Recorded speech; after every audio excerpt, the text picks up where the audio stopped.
personnel, which we've talked about to death, is just, use what you have and build your scheme around the players you have. Don't try and fit the players into your scheme, which I think Bowles is finally learning. But he also I don't think was giving it his all, because that was obviously a dysfunctional team. Seahawks obviously have a very good culture in their locker room. There's no doubt about that. Even if you might, from an outside perspective, hate on Sherman or hate on another player of theirs, obviously that they are a very tight-knit unit. They all have each other's backs, and you play harder when you're playing for that kind of team. So I fully expect him to continue to excel. He's going to be hitting his prime, if not this year, then probably next year and the year after, and he's just going to be an absolute monster. Okay. All right, let's do you have anything you want to say about the Seahawks or the Cardinals? I don't think your predictions are going to hold up as far as the defense. Should be interesting to see, though. No. The Cardinals clearly aren't going anywhere, so my plea is... I will say that it should be interesting to see Blaine Gabbert start. Right? Oh, man. Oh, yeah. We saw that. We talked about that a little bit last Saturday, even. Yo, Gabbert. Wait, why is Gabbert starting? Oh, because Drew Stanton's hurt. He's hurt? Yeah, ankle problem, right? Mm-hmm. Yeah, ankle problem. This only furthers Colin Kaepernick's argument. Well, here's for collusion. I mean, how is Blaine Gabbert still in the league? Gonna start over you, yeah. Because Blaine Gabbert outperformed him in San Francisco. Not by much. Stanton's listed as questionable.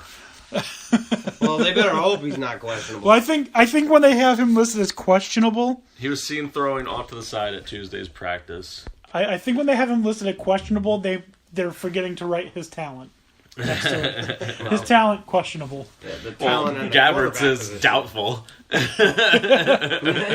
I'm pretty sure it's out. Yeah. Maybe on IR, actually. Pup list. Yeah. Physically unable to perform. Top free agent. Mentally unable to perform, maybe. Suspended. Working at McDonald's. Okay. Working at McDonald's. I'm glad you brought up Colin Kaepernick.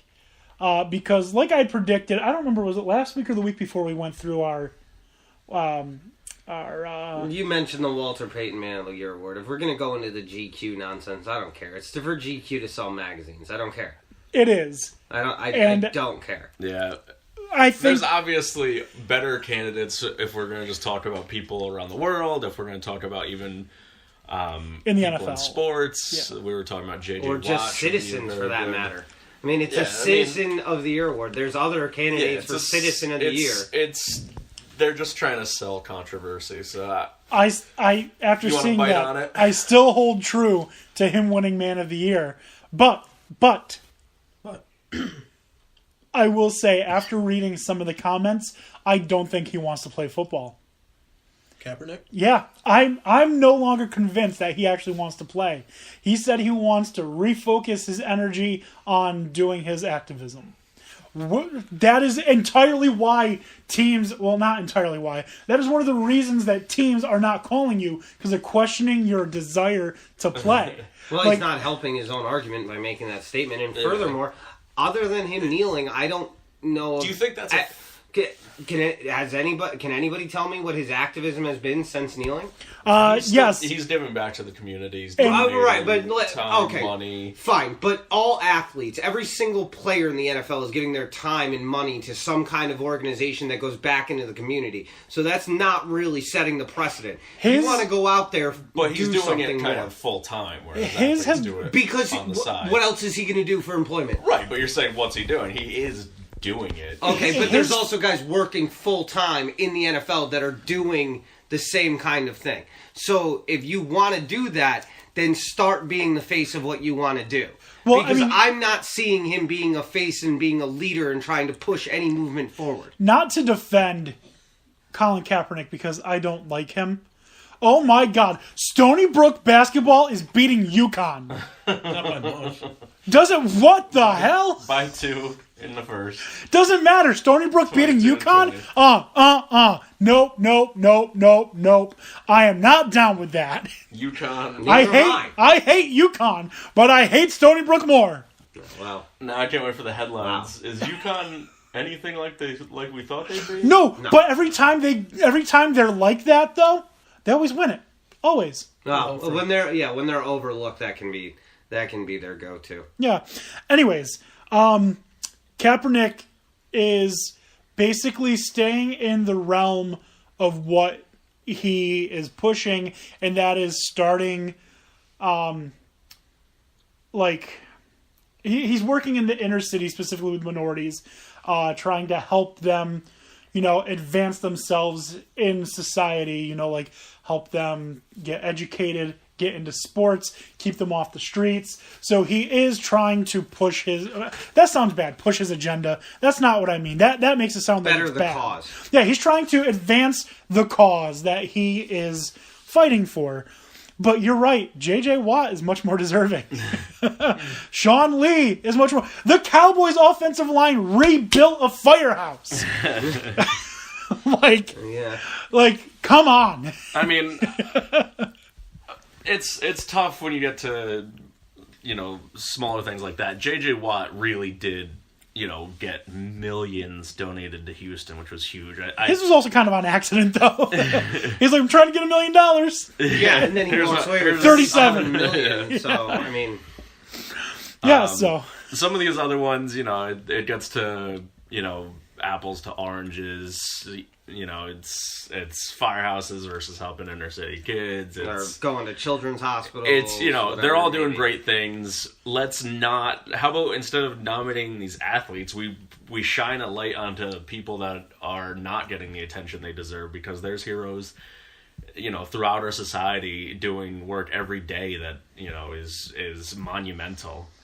I mean, I could agree with that, especially if you want to talk about the GQ article in specific. I think Dan D'Antoni Sports deserves it. I don't think we've furthered the cause for anyone. I think we've had a listener in China. We've offended most of the country in one. That's not true. Just Long Island, the women of Hartford. Possibly a decent amount of the world when they're making fun of their team names and whatnot. Listen, we follow the Footballigate Fart. And by the way, Purple Pounders finished second in their in-state finals. Well, did they? Good for them. Congrats to the Purple Pounders. Yeah, congrats. It's nice when, as a Purple Pounder, you finish second and, let the other person finish first. Way to go, Pounders! Purple Pounders deserve to be the GQ man of the year. Way to capitalize on that opening. I will shake your hand for that. I like that. I like that. All right, so football. Yes, football. Yes. Sorry. We are screwed up individuals. That timing was. Yeah, you want to name us person of the year. Yeah, persons. Name us person of the year. But yeah, no, I think this is what we bring to the table. Crude jokes. Oh man. Saints 47, the Air 10, because that's who it seemed like they were playing against. Yeah, the Bills did not look good in that game. No, they looked like the Bills. I was surprised of how well that the Saints played outside of a dome, but I mean, I'm not over... Did Breeze throw a touchdown? I don't think he did. He didn't. It was all... He did run. It was... Oh, yeah, he did run. Ingram, Kamara, and their defense is legit. It's the best defense I've seen the Saints have ever. Yeah, it's insane because the Saints defense has been a laughing stock. When they beat the Colts in the Super Bowl, they had a decent... Yeah. I mean, you better if you're in the Super Bowl. You better have some kind of a good defense. The Falcons didn't. Well, that was evident by them losing. For 3 quarters they did, and then 4th quarter they just, all like the Knicks. went home. Yeah. Wow. We'll get to that. Yeah, we'll get to that. The Packers taking on a good defense in the Bears, coming away with a victory with Brett Hundley as their quarterback. Surprising. It's really surprising because all day when I'm thinking about Brett Hundley, which I misspoke. I don't think about him all day. When I'm looking, I look at football stuff a lot, and Hundley comes up a lot because he's work all day. Yeah, he's the quarterback of one of the most historic franchises in the NFL. Right. But I get him mixed up. I say Todd Hundley in my head. I'm like, he's not a baseball player. Yeah, well, I mean, he's doing a good job right now managing a game that he's getting thrown into, and surprising. I feel like it was just a talent that went out in that game. I feel like there's more talent on Green Bay than there is in Chicago right now. I disagree. I feel like the Bears' defense is way more talented than the Packers' offense. What happened is the Packers outsmarted the Bears. The Bears beat themselves. Well, also, I'm sure the weather had something to do with it because the weather was unpleasant at best. I mean, it was really cold. That rain looked miserable. There's no difference really between Chicago and Wisconsin. Yeah. So I mean, I feel like it's comparable where the Bears' enough. Running game was. I'll tell you where it was in my starting lineup in fantasy. Damn it. Both. I had in our league Jordan Howard. Yeah, I've been in another league. I'm a little worried rest of the season because the past couple of games he's not been looking too great. But and then in the Death Wish League I had Tara Cohen. Got me big old 3.3 points. Yeah, I had Cohen playing in another league. I feel your pain. Yeah. But go on, Dan O'Shea, before I so rudely cut you off. I was just gonna say Packers defense isn't that good.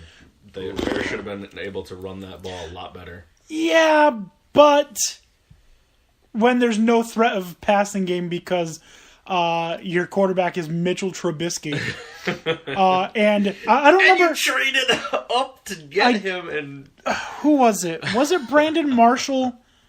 Did Brandon Marshall went from Miami to Chicago, right? Or did he go from Chicago to Miami? He went Miami to Chicago. Miami to Chicago. I don't remember who it was then. Oh, Musa Muhammad. When Musa Muhammad left Chicago, he said Chicago Bears are where wide receivers go to die. So with Mitchell Trubisky and the Chicago Bears having, no luck with wide receivers, which, have they? Look what Alshon Jeffrey's doing. Yeah. Real smart Bears organization. Yeah.